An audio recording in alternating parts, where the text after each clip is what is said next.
สบายดีพี่น้องสบายดีพี่น้องเมื่อสุขสุขคน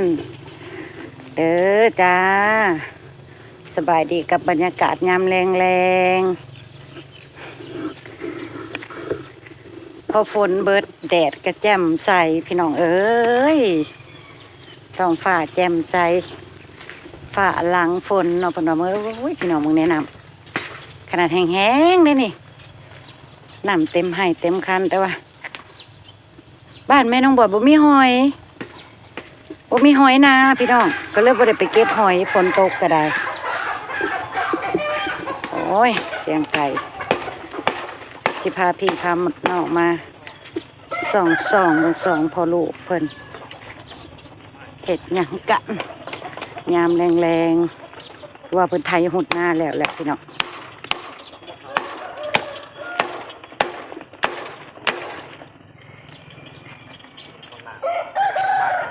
สบายดีน้องบอยสบายดีไปลูกเฮ็ดหยังกันนี่เท่าฮ้อนเขาว่าคอมเมนต์ฮันเด้ทางหลังนั่นเห็นแล้วนี่ดิเท่าเฮ็ดบด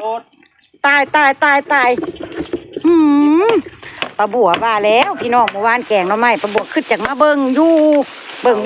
หมุนก่อนหมุนไปเบิ่งเท้าให้ค่อยออกไปก่อนเท้าให้ค่อยออกไปก่อนไม่ตอกหูเลยโอ้ยเสียดายเด้หมดกัดเร็วหมดแดงก็เต็มเลยอุปสรรคด้วยกันหัวมันล่มลงไปเลยพี่น้องเอ้ยมันผุมันพังไปเลยเนี่ยจองพอลูกเพิ่งก็เลยมาสอมใหม่งัวมันขึ้นมากินยอดขาเบิดพี่น้องปลาบัวขึ้นไว้อยู่ว่าต่อนี่มันเคยมีเฮ็ดบดออกพี่น้องจ้าเห็นบ่นี่ขึ้นจูเมื่อวานว่าโอ้ยบ่ได้ไปซ่องเบิ่งอันเฮ็ดบดนี่อันหัวนาน่ะมันเคยออกน่ะหลายดอกอยู่ได้พี่น้องเอ้ยปลาบัวสิเก็บเมื่อไว้แห้งแล้วกินมาแค่ไม่กำลังกันบ้านปลาบัวว่ากำลังกำพืชเด็เป็นตุ่มน้อยๆนี่ออกหลายอยู่นี่ตุ่มเพิ่นนี่กำลังเป็นตุ่มออกนี่ตามแยกนี่ตุ่มเพิ่นให้เนาะเสียดายเด้ฉันกะแกงหน่อไม้มันก็ได้ใส่เฮ็ดบดเด้เมื่อวานนี่พี่น้องเอ้ยพ่อน้องบอยนะคัดคอปลาบัววานนี่ว่าบ่มีดอกเพิ่นว่าโอ้ยเก็บก่อนแตกจักหมดโอ้ยมันคือหยาบเถอะพี่น้องโอ้ยมันคือดึงหยาบเถอะบอยมาเก็บให้แม่แน่บอยแม่บ่มีปัญญาเก็บเฮ็ดบดมันคืออันนั่นแต่มันคือจับแน่นแถวฮะอุ้ยหอมแค่ซุ่นดอกเพิ่นก็หอมแล้วนี่พี่น้องนี่ถ้าเฮ็ดบดธรรมชาติเพิ่นจะเอาเป็นสีทองแบบนี้เพิ่นบอกขาวๆคือเฮ็ดบดเขาเจ้าขายเด้งามพอดีนี่มาแดดย่ำค่ำคือเก็บให้คอยนะเท่านี่ยังก็ต้องเท่าไว้ก่อนละดึงบ่ได้เราลุ่นมาโคดึงมาพี่น้องอุ้ยหอมเด้หอมเห็ดกระด้างมันจะเท่าเลยพอดีนี่มายัดใส่ถุงเงินกระเป๋ากางเกงคอยนี่มานี่ข้างนี่ดอกนึงนี่โอ้ยเอาบ่ได้นี่ตัวนั้นเอาบ่ได้ตัวนั้นเหนียวกระเหนียวบอกเด้มันหล่นลงไปทางปวดนึงอย่าแก้การมันออกปีน้ำมันสิบ่เกิดตัวนั้นมันแล้วเพราะถุงมันแม่นเฮ็ดบดอยู่บ่กินได้อยู่พี่น้องอันนี้บ่แม่นแล้วเนาะปีที่แล้วกับบัวก็มาเก็บเอาได้หลายดอกก็ดอกพี่เต็มอยู่พี่อ้าวสดเด็ดเพิ่นแอบอยู่ข้างในนี่เด้ในข้างนี่จ้ะตายพี่น้องจ้ะนี่ยังไงพอน้องบอยนะว่านี่ป้าบัวบอกว่าอุ้ยบ่ได้ไปซ่องเบิ่งเนาะเพิ่นว่ามันบ่ออกดอกเพิ่นว่าก็สิได้แล้วออกเข้าสั่งคนเด้เนาะพี่น้องเด็ดมาให้แม่ลูกนั่นเด็ดหลายๆเติบได้น่ะบอยเก็บเด็ดมาให้แม่เก็บเห็ดจังมัน เอามาไว้ใส่อ้อมใส่แกงมาใส่ตู้เย็นไว้ลูกโอ้ของหายากกระดอนที่ถามว่าเก็บไปเฮ็ดหยังเนาะพี่น้องน้องบอยน้องบ่รู้จักของแพงของหายากสำหรับบ้านแม่น้องบอย แต่บ้านคนอื่นคือเจ้าอาจจะบ่หายากแต่บ้านแม่น้องบอยหายากแท้เด้อจ้ามันมีจักต่อล่ะนี่ ต่อยัง มีต่อเดียวนี่บ่เฮ้ยที่มันออกนะเฮ้ย ว่าแล้วเลาะไปเบิ่งเคยปลูก มีรักเดียวนี่บ่ ทางคุณเด้ โอ้ย เอาไว้ ให้น้องบอยเก็บให้ น้อย เอามาใส่มาแม่สิใส่อันนี้แม่สิใส่กระเป๋ากางเกงนี่ ใส่กระเป๋ากางเกงรถพี่ดอก ต่อยจิ๊กบ่ ต่อจิกเพิ่นก็ออกนั่นนี่แหละเนาะเฮ็ดบดเฮ้ย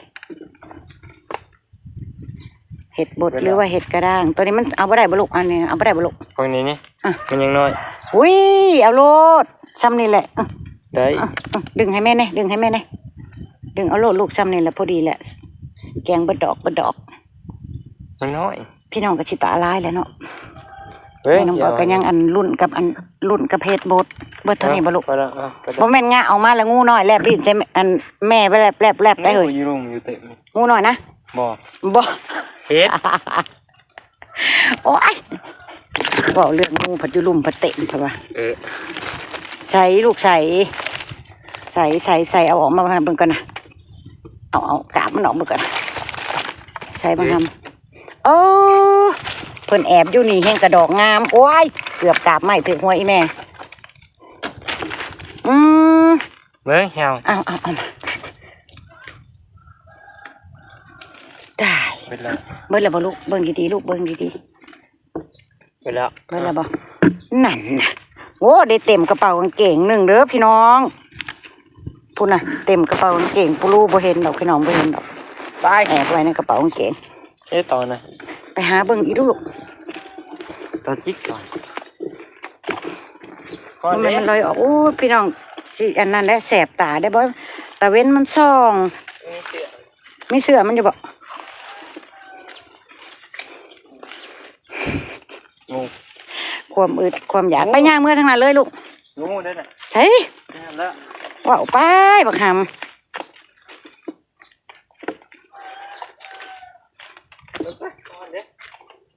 กิโลบ่ขึ้นคันหน้าบ่เนาะ ขึ้นได้นี่อัน กิโลบ่ลูก บ่แม่น โอ้แย่น้อยอันนี้แย่น้อยอันนี้ปาดตัว ร้อนแรง ฝนน่ะก็ตกจนบ่ายพอข่ายแรงๆมาพัดว่าแดดแทงมาแต่พี่น้อง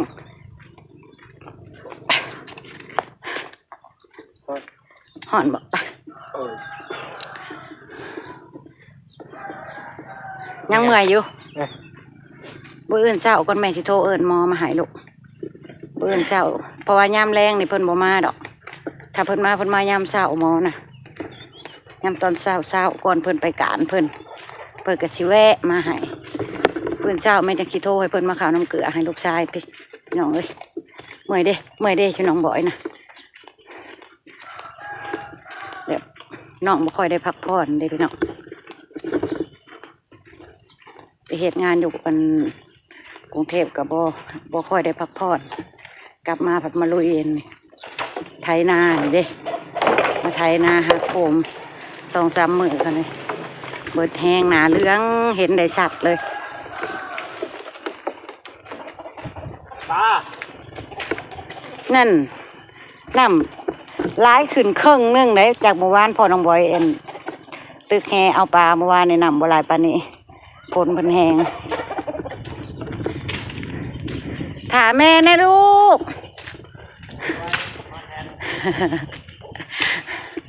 ตาแม่แน่ลูก ให้น้องบิ๊กขายขนมถาอยู่หัน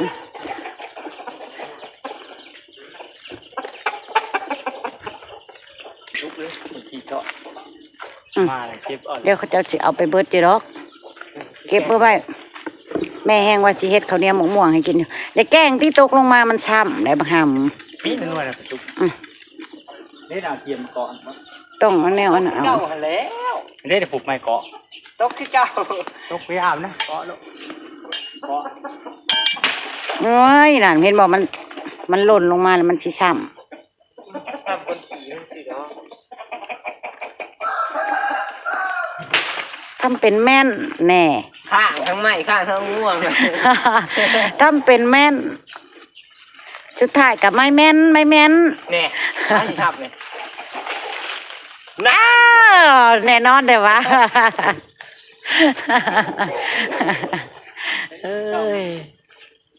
เบิ้ลละบ่ เตรียมตาเตรียมมือเด้งก็นี่หน่อยนี่เป็นทุกเลยข้างในเอาวางไว้ข้างใน ลงน้ำแล้วเท้าลงน้ำแล้ว